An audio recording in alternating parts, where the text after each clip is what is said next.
Au cœur de l'église de Saint-Martin-le-Vieux, 3 objets attendent patiemment d'être restaurés.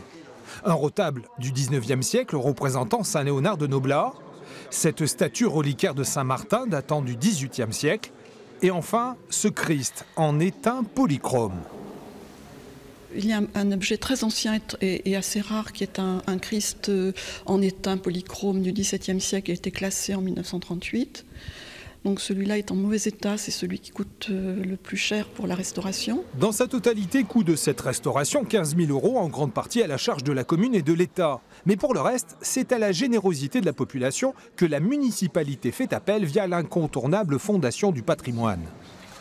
La Fondation du patrimoine, il lui a assigné ce rôle d'acteur complémentaire à tout le reste. Et aujourd'hui, il est vrai que par le biais de la souscription publique, avec les avantages que peuvent retirer les gens en faisant un don, c'est le seul acteur habilité dans ce secteur-là. On est particulièrement attaché à la relique de Saint-Martin et je vous rappelle quand même que Saint-Martin a prêté son manteau aux nécessiteux et l'a même donné, donc ça serait bien qu'il y ait un retour et que les gens soient généreux pour restaurer la statue de Saint-Martin. La statue de Saint-Martin, un tableau et un Christ, 3 objets mis en lumière pour la plus grande joie du curé.